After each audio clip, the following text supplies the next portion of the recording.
So I had the chance to meet with some of the kids in the program today. Where are you? Scream out. There you go. I love those kids. And so what I thought I would do, because they gave me a little bit of time to say whatever I want, is offer you a little bit of some observations for your future. I have 5 little rules that you can follow as you find your spark and bring your spark to life. The first is to go after the things that you want. Let me tell you a story. So a friend of mine and I, we went for a run in Central Park. The Roadrunners organization, on the weekends, they host races. And it's very common at the end of the race, they'll have a sponsor who will give away something, apples or bagels or something.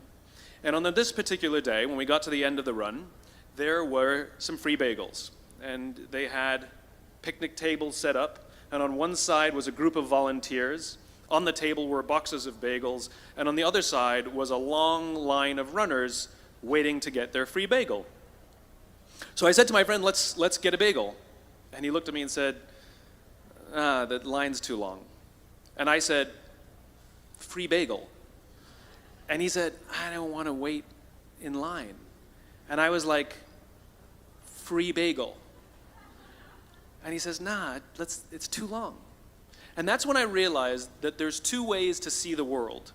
Some people see the thing that they want, and some people see the thing that prevents them from getting the thing that they want. I could only see the bagels. He could only see the line. And so I walked up to the line. I leaned in between 2 people, put my hand in the box, and pulled out 2 bagels. And no one got mad at me, because the rule is you can go after whatever you want. You just cannot deny anyone else to go after whatever they want. Now, I had to sacrifice choice. I didn't get to choose which bagel I got. I got whatever I pulled out, but I didn't have to wait in line. So the point is you don't have to wait in line. You don't have to do it the way everybody else has done it. You can do it your way. You can break the rules. You just can't get in the way of somebody else getting what they want. That's rule number 1. Rule number 2. I like this one.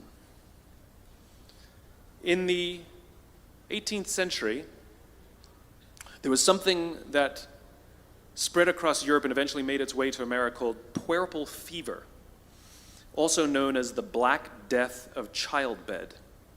Basically what was happening is women were giving birth and they would die within 48 hours after giving birth. This Black Death of childbirth was the ravage of Europe, and it got worse and worse and worse over the course of over a century. In some hospitals, it was as high as 70% of women who gave birth who would die as a result of giving birth. But this was the Renaissance. This was the time of empirical data and science, and we had thrown away things like tradition and mysticism. These were men of science. These were doctors. And these doctors and men of science wanted to study and try and find the reason for this Black Death of childbed, and so they got to work studying, and they would study the corpses of the women who had died. And in the morning they would conduct autopsies, and then in the afternoon they would go and deliver babies and finish their rounds.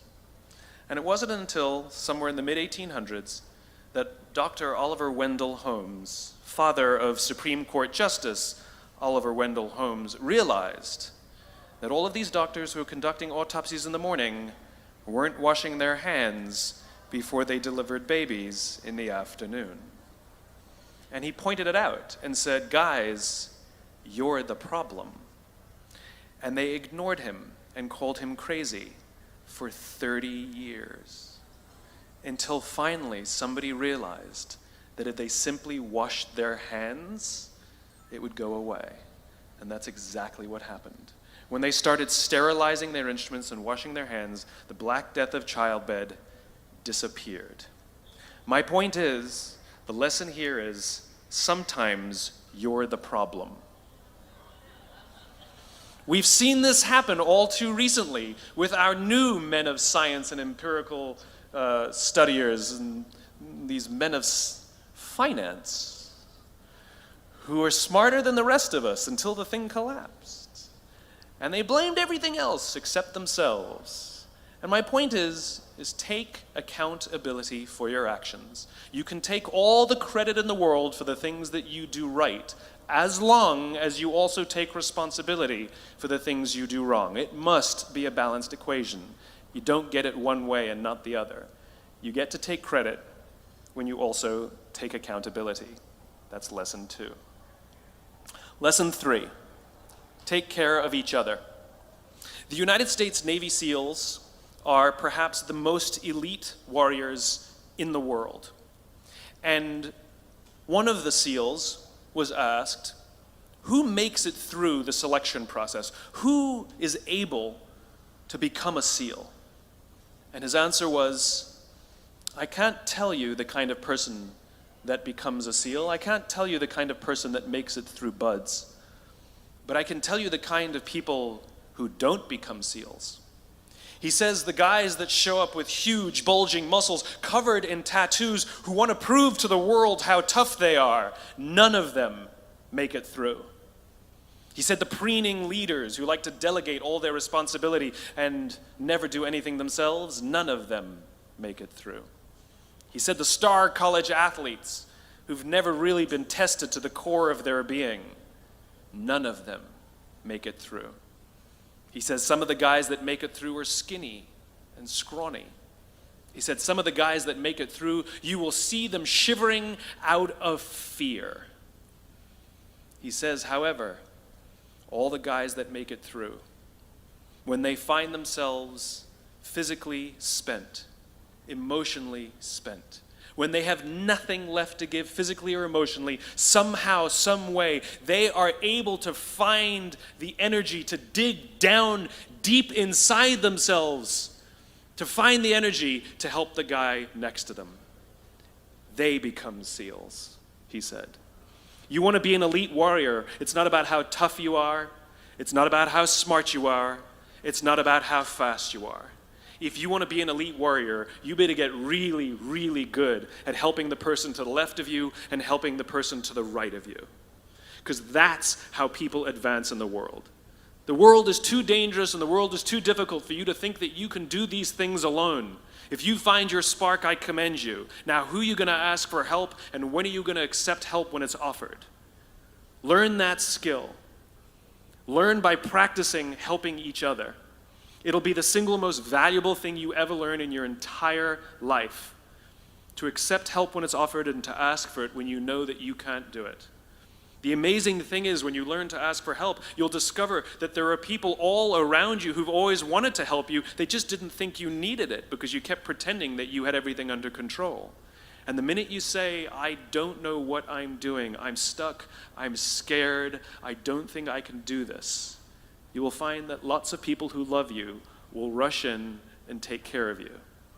But that'll only happen if you learn to take care of them first.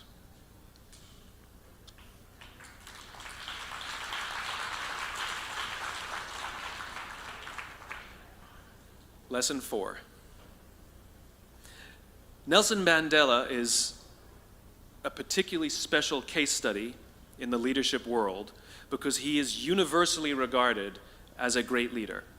You can take other personalities, and depending on the nation you go to, we have different opinions about other personalities. But Nelson Mandela, across the world, is universally regarded as a great leader. He was actually the son of a tribal chief. And he was asked one day, how did you learn to be a great leader? And he responded that he would go with his father to tribal meetings. And he remembers two things when his father would meet with other elders. One, they would always sit in a circle.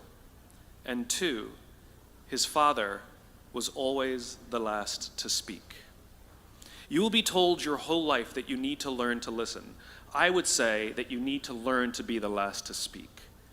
I see it in boardrooms every day of the week. Even people who consider themselves good leaders, who may actually be decent leaders, will walk into a room and say, here's the problem, here's what I think, but I'm interested in your opinion, let's go around the room. It's too late.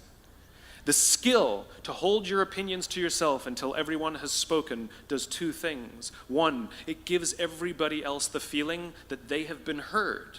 It gives everyone else the ability to feel that they have contributed. And two, you get the benefit of hearing what everybody else has to think before you render your opinion. The skill is really to keep your opinions to yourself. If you agree with somebody, don't nod yes. If you disagree with somebody, don't nod no. Simply sit there, take it all in, and the only thing you're allowed to do is ask questions so that you can understand what they mean and why they have the opinion that they have. You must understand from where they are speaking, why they have the opinion they have, not just what they are saying. And at the end, you will get your turn. It sounds easy, it's not. Practice being the last to speak. That's what Nelson Mandela did. Number 5. This is Monty Python. 1, 2, 5, 3. For all the other nerds in the audience. There's one. Number 5. My favorite one of all. True story. There was a former Undersecretary of Defense who was invited to give a speech at a large conference, about 1,000 people. And he was standing on the stage with his cup of coffee and his styrofoam cup, giving his prepared remarks with his PowerPoint behind him. And he took a sip of his coffee and he smiled and he looked down at the coffee. And then he went off script. And he said, last year I spoke at this exact same conference. Last year I was still the undersecretary. And when I spoke here last year, they flew me here business class. And when I arrived at the airport, there was somebody waiting for me to take me to my hotel. And they took me to my hotel and they had already checked me in and they just took me up to my room. And the next morning I came downstairs and there was someone waiting in the lobby to greet me and they drove me to this here same venue. They took me through the back entrance and took me into the green room and handed me a cup of coffee in a beautiful ceramic cup. He says, I'm no longer the undersecretary. I flew here coach. I took a taxi to my hotel and I checked myself in. When I came down the lobby this morning, I took another taxi to this venue.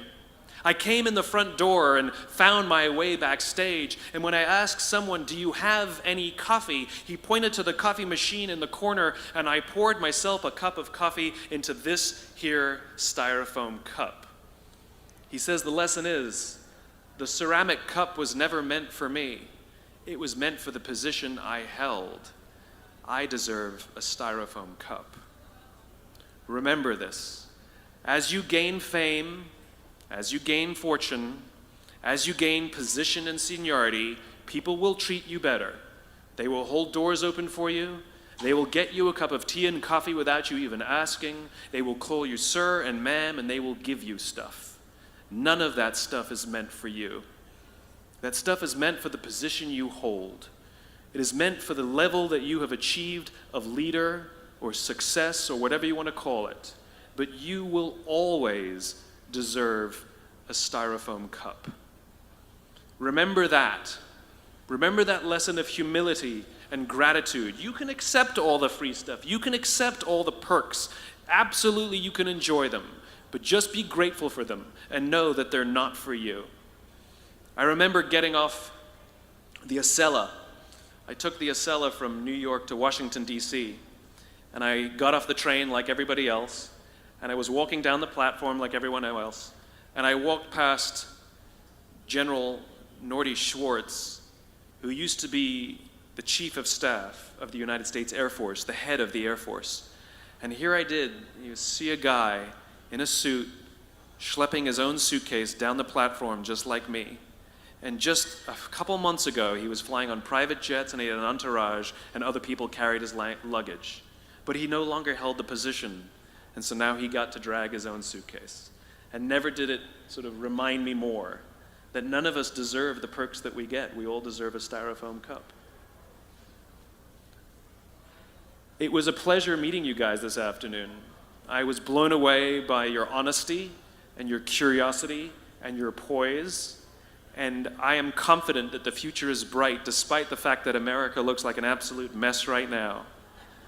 I am confident that the future is bright for one reason and one reason only, because you will grow up and you will be our future. Thank you very, very much, guys. You're wonderful. Thank you.